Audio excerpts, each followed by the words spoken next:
I mean, talk about social justice, that begins with yourself, right? It's very easy to adopt the exploitative, extractive, industrialized industry that we all have grown up in and around and we're surrounded by.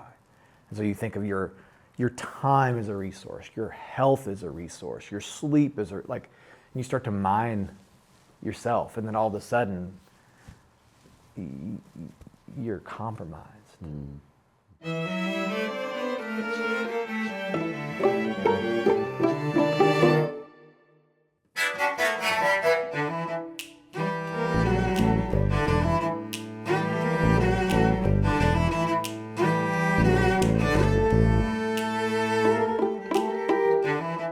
Welcome to Unmute the Voices. How are you? So good. Happy Good. to be here. Welcome to Seattle. Yes. Like I said, it's been very on brand, rainy and cold. It's very on brand. Yeah. You are a professional musician. You're a cellist. You compose music. You do, activism work in music as well. And you've built a really successful career for yourself, even as a touring musician. I just want to know, how have you been able to create such a successful career for yourself? Yeah, I mean, I'm kind of a generalist. We were talking about that earlier, but it has been a very intuitive process, right? I was born and raised in Kentucky. I grew up in a household of R&B musicians. My mom sang. Dad was an R&B guitar player. And so it was a bit odd when I came home from public school one day and I was like, there's this instrument called the cello, can I play it? It wasn't the most intuitive decision for them.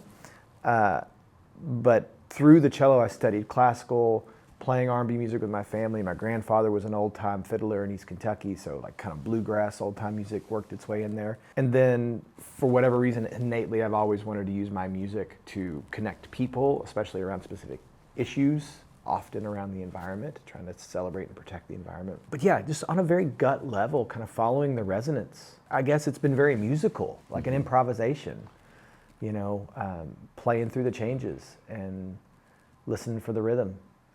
And that has netted a career that is, at times kind of frantic and crazy, but always interesting. I gotta ask this. I mean, growing up with two parents, white parents, who played R&B music in the 80s, what was that like? I gotta ask. Well, to be clear, they weren't professional musicians. They just loved it. Doesn't matter. So, we're talking 1980s. So like white parents playing R&B music. Right. That's music I grew up on. Yeah, totally. I mean, my house was full of like Wilson Pickett, Otis Redding, Ray Charles, Phoebe Snow. Like, this is what was on at my house. And I just, that's what I internalized and loved. And, I think a lot of it came from my dad's upbringing in South Carolina. At the time, he was born in 51, right? So was my dad. Yeah, exactly. Yeah. So at the time, he loved guitar. He was playing in one of those bands. And at the time, touring was very different, right? Like, artists didn't tour with their bands. They toured with their music director. Right. So, like Dad, and then they would call in a local band to play the charts. Right. So he was part of the Swinging Sensations, and he played with like the Platters and just like some of the like greats. He would back them up, and so in a very kind of vernacular way, he internalized that music and wanted to be part of that. And of course, then that led into the 60s and 70s, where, as I understand, I wasn't alive, but as I understand it, it was, like culture was really getting stirred up and mixed, and some of the things that have become more rigid and defined as we've gotten more labels in our society for them were a bit more diffuse and porous, and musical styles moved around. And I think in a very organic, again, intuitive way, I picked up on that in my home. It was never spoken that like music is this porous thing that's always being improvised and made.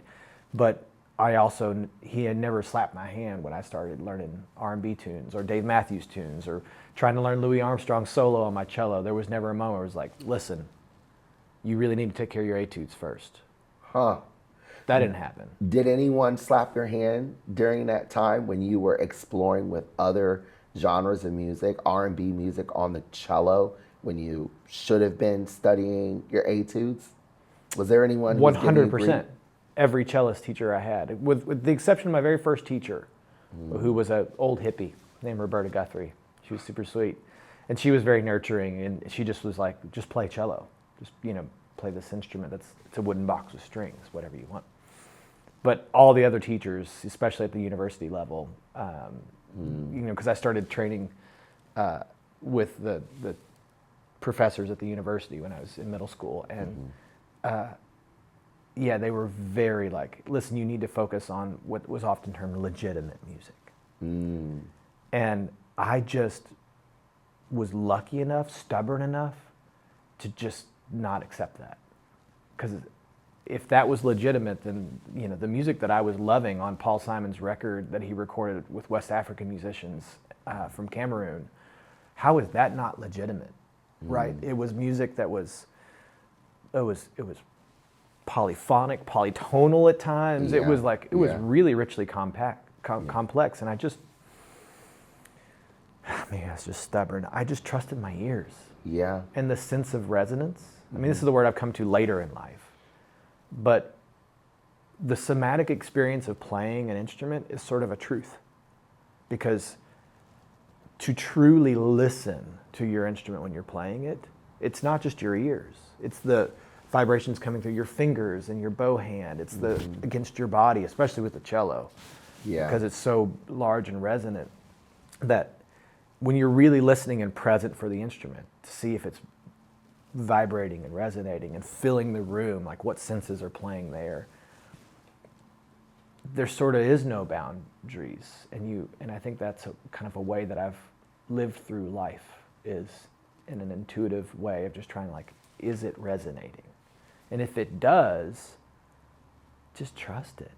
And sometimes that's come against my own cultural insecurities, but also society's. Like, oh, that's not yours. Yeah. I want to know from you, for anyone who is a classical musician, who might be interested in learning other genres of music, what do they need to do in order to break through that barrier of, I'm just a classical musician and I'm going to be looked upon as less than if I explore with other genres of music? Like if I'm a classical cellist or I'm a classical violinist, I like R&B, I like blues, I like all different alternative styles of music, but my industry might think I'm a sellout, or might think I'm not as good as I thought I was if I explore these other genres of music. What do you say to that person? Well, I guess I'll answer that in two personality traits, right? Like one more analytical and one more intuitive. So for the analytical person, just think of it as research, right? Like if you're playing, professionally in an orchestra or doing solo literature, these rhythms that are in these different styles of music and these percussive styles, they're gonna show up in your music. So you might as well go ahead and learn it. You know what I mean? Like the composers that are making these days, there's no holds barred. They're into everything, electronic music, African, like all of it. They're into it. So it's gonna show up in your music. You might as well go ahead and do the research. For the more intuitive person, I would say start with rhythm. It's the beginning and end. It is there. So like we live in an age where music from every culture and part of the world is ubiquitous and accessible. Put on the recording and just jam with it. Even if it's a nature recording from a place. Like I'll do that a lot, right? Where a different ecosystem sounds very different. I'll put that recording on and try to find what are the pitch ranges that are in there. Like just find the resonance and trust the resonance wherever it is. You don't have to justify. If you really, like recently I've fallen into in love with the music from Madagascar, because it's this incredible experiment in human culture, right? Where you've got the drumming and rhythmic traditions of West Africa mixing with this Polynesian flute oceanic music, and it influences the vocal styles and the instrumentation. The instruments are different in Madagascar because it was isolated, do the thing, kind of like Appalachia where I grew up, right? Like bluegrass music came out of that region because it was somewhat geographically isolated. Like we had an influx of immigrants playing weird instruments, and then it got isolated and music came out. Yeah. I just find that interesting. And if you talked to me 10 years ago, I'd have been like, oh yeah, the music from Madagascar is cool. Like I listen to it. But now I play it because I don't feel at this point in my life like I need to justify whether that's something that I'm allowed to do. So then how does one then go about discovering this type of music? Oh gosh. How do they do that? Do they just do some random Google search or YouTube search? And what do you recommend? Well, I mean, that's rapidly changing with AI, right? I mean, now whatever you can think of, you can generate as a combination of music. Use Suno or some of these new apps, right? If you want to be like, what does it sound like when I mix drum and fife music with Aphex Twins? It'll generate it for you. And like, okay, and now I want, I want Ella Fitzgerald to sing with the words of James Baldwin, right? And it'll generate that over top of it. Right. So that's all rapidly changing. Or just have a discussion with one of these large language models. For me, my experience was just meeting musicians and jamming with them. Whenever I took a real loving interest in what they were doing, there's whole worlds. Like any one thread you pull, there's the universe, right? So being curious, showing up at those jams, and just, I know it's tough because it's not part of the classical culture. We're very craftsmen, right? Like we receive the instructions. Music parties, right? Yeah, exactly. Yeah, but there is a long-standing and very old tradition of just being curious. Like if you're a composer, getting together with an instrument that you're not familiar with and just asking them goofy questions. And if you're a performer, getting together with a composer and asking, what are you listening to? What are you listening to outside of what you just mentioned? Yeah, outside of what I just mentioned. I mean, I listen to a lot of jazz. Okay. I love jazz. And R&B, clearly. Clearly. I love R&B. Like Liana Lahavas, she's incredible. So she's sort of that somewhat neo-soul contemporary jazz. Love her music. Like I said, I listen to a lot of nature recordings. So these are ecological recordings from around the world. There's music in there. So much music. I listen to some amount of songwriters, like Anais Mitchell and some of these more contemporary folks that are really kind of pushing the format and its purpose. On the contemporary classical side, I kind of bounce around in that space. There's no one composer that I'm following deeply. Just being curious about how that's being interpreted. Unmute the Voices is sponsored by Key to Change Studio. Key to Change Studio is a violin and viola studio located in Renton, Washington, which allows middle and high school underserved students living in South King County an opportunity to take violin or viola lessons. For more information, visit their website at keytochangestudio.org. Now, back to Unmute the Voices. So this show specifically highlights music written and performed by people of color. What sort of advice would you give to classical music audience members who might be a bit reserved about discovering a new composer who is of color or a woman? Again, different personality types are going to take a different path with this, but if you actually do your research on the composers and the music that you already love, there's already someone of color behind that music. Period. Right, whether it's Beethoven or Ravel or whatever, there's already influences. Those composers are always listening, and they heard something that was almost assuredly by something new and different, because we live our lives as humans by contrast often, right? So you can think of a community that they're living in, whether it's Germany or somewhere around Europe or Russia or whatever, like something new and different comes in, and that's inspiring to that composer. And that new and different has historically been someone of color. I think that's always a kind of a fun research to unveil. And then from the standpoint of composers that just didn't get enough light when they were living, or not getting enough light now, I just try to go see them. I try to go see them perform. Then you'll love the music. Just go see them. Right. And not just because they're, and not just because of the melanin in their skin. Because of the love and curiosity of being human in this time on this planet. There is so many amazing things happening. And I think that there's so much suffering that is caused by creating more and more and more categories.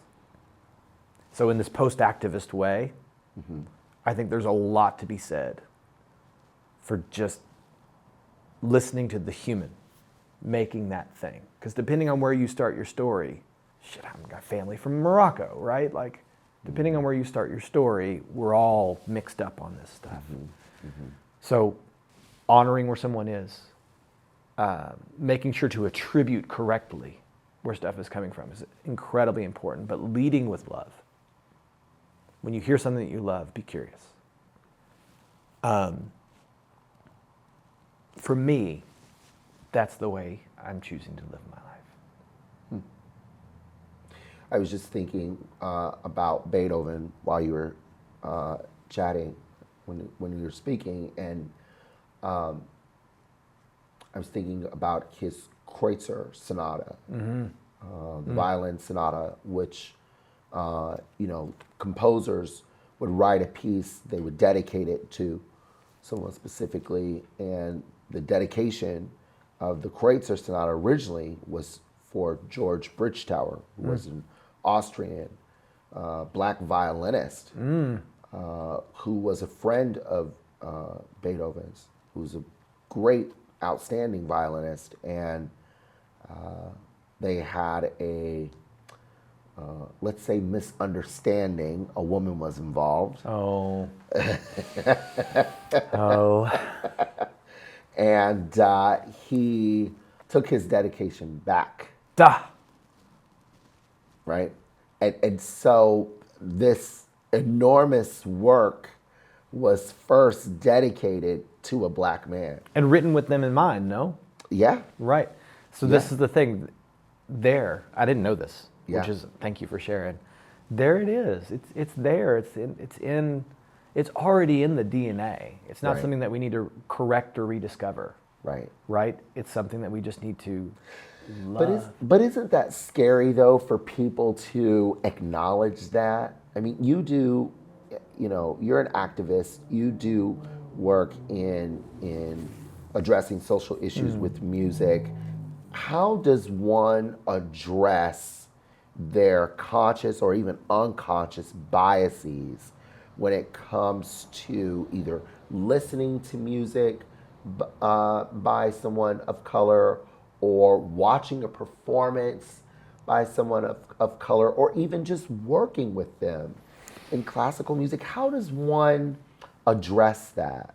This is the calling of our time, right? To try to acknowledge and let go of those very artificial barriers that we've set up, that are around all sorts of, again, completely fictional boundaries in between us. It's a hard thing to give a specific remedy to, because the remedy is so personal. It is a curiosity of that person's own sense of self, the stories that they grew up, people telling about them, and the stories they tell about themselves. And so that work is very incendent work rather than transcendent work. You have to get in there. And that's a hard thing to ask people to do, because it's awfully scary. People are, in American society, in Western industrialized societies, very disconnected from their bodies. Like the language that we use, pumps and valves and all these different things. We turn our bodies into machines, and they're much more like plants. We're always growing. We're always moving towards the light, wherever that is. Are we moving towards the light? We have to. I'm not saying like the moral light. Okay. I'm saying wherever we get nourishment and attention. I see. Right? And sometimes that's not from good places. Often it's not from good places. And being able to like really sit with that and acknowledge that that's the case, and then acknowledge your ability to give your attention to someone else who can grow in that way. And so that's what I try to do, at least on my like mentoring side in life. You know, I find people that are incredibly talented, regardless of their gender identity or skin tone, and help them, give them my attention. Even if it doesn't make any measurable immediate impact, the attention that it gives them helps them grow in a way where they see. Like there's a young artist that I work with named Scott Smith.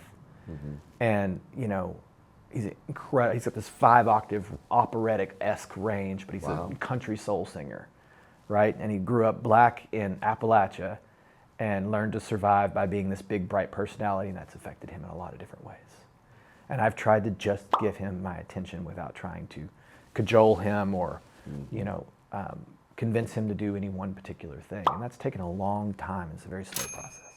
It is scary work to just really like sit with, okay, what's the story that I'm living through, and how do I work through that? Because that, I don't think there's an institutional structure that will create that change for anyone. They'll either feel like they belong in that institution or they don't, and they'll move along, and then there's more loneliness in our society.